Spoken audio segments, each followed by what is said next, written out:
say when you come from like the hood, you try all these street things. Play ball, sell drugs, scam. Is there a home scam? Yeah. It's safe for us an option. Yeah. What was your scam?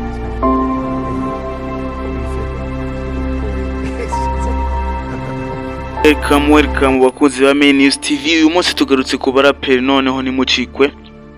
Uyu munsi tubafitiye amateka y'umuhanzi bita Pop Smoke, mwenshi mwamenye cyane nk'umuraperi. Uyu munsi turaza kubabwira amateka y'uyu muhanzi yose kabisa yanonosore. Utarakora subscribe kuri Main News TV ni ikibazo gikomeye cyane, ndagusaba gukora subscribe kugira ujye ubona ibiganiro dukora bya buri munsi kabisa nta kuruhuka. Kubana muri iki kiganiro rero amazina ni Peacemaker kabisa, turaza kubana kugeza ku mpera z'iki kiganiro. Just follow people, don't miss. Uwo mugabo mureba kuri screen zanyu benshi bamwita Pop Smoke, gusa ibyo mukeka siko biri, kuko uyu mugabo afite amazina yiswe n'ababyeyi be ariyo Bashali Baraka Jackson. Uyu mugabo mureba aha yabonye izuba ku itariki ya 20 z'ukwezi kwa karindwi mu mwaka w'1999, akaba yaravukiye aho bita Canal C muri Leta Zunze Ubumwe za Amerika hano mu mujyi wa New York. Uyu mugabo Pop Smoke kandi afite se umubyara w'ikirangirire cyane nawe mu muzika, bamwita Greg Jackson, uvuka hariya mu gihugu cya Panama. Akaba afite na mama w'umubyara witwa Audrey Jackson, umunyajamaikakazi. Mu mwaka wa 2018 nibwo uwo bita Pop Smoke cyangwa se Baraka Jackson yasohoye indirimbo ye ya mbere yise Money Power Respect. Nubwo bimeze gutya ariko uyu mugabo yamenyekanye cyane ubwo yasohoraga indirimbo yabiciye bigakika koko ariyo yise Dior. Indirimbo yamenyekanye ku isi hose, igenda iririmbwa ahantu hose, haba mu mihanda hariya za New York, Los Angeles, Canada ndetse n'ahandi henshi ntaba. Iyi ndirimbo yasohotse itariki 26 z'ukwezi kwa karindwi umwaka wa 2019, akaba yarayikoreye muri studio ikomeye cyane bita Republic Records. Uyu mugabo kandi ntitwasoza tutababwiye ku bihembo yatwaye nubwo yamaze igihe gito muri muzika.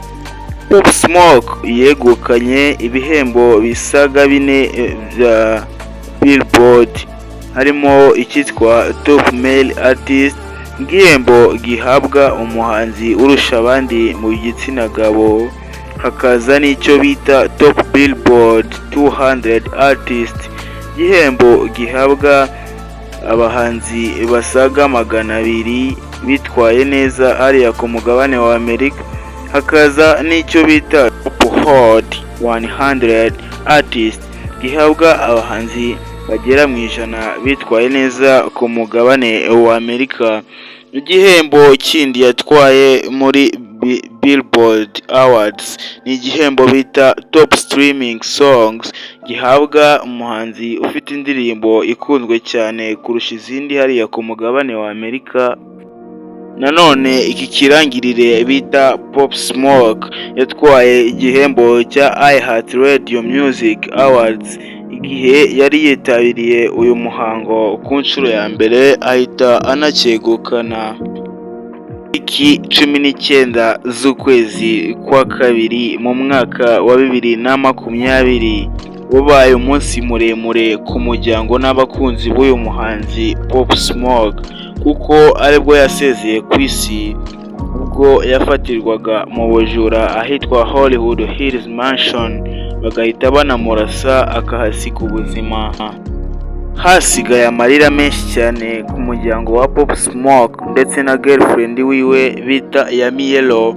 Si ibyo gusa kandi reka tubabwire ko uyu mugabo wapfuye afite imyaka 20 yonyine yashinguwe aho bita Greenwood Cemetery mu mujyi wa New York City hariya umugabane wa Amerika, akaba ari naho yavukiye.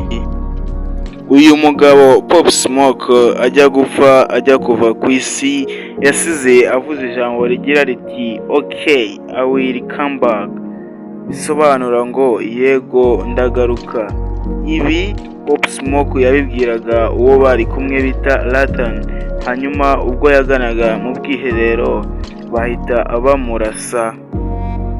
Iki cyabaye igihombo gikomeye cyane ku bafana n'abakunzi ba Pop Smoke.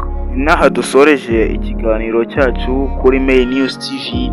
Ubu utarakora subscribe, turagusaba gukora subscribe kugira ujye ukomeza kunogerwa n'ibiganiro dushira kuri Main News TV umunsi ku munsi. Urakoze. Yumvaga kuri mikro na televiziyo za Main News TV banyita Peacemaker. Ikiganiro cyo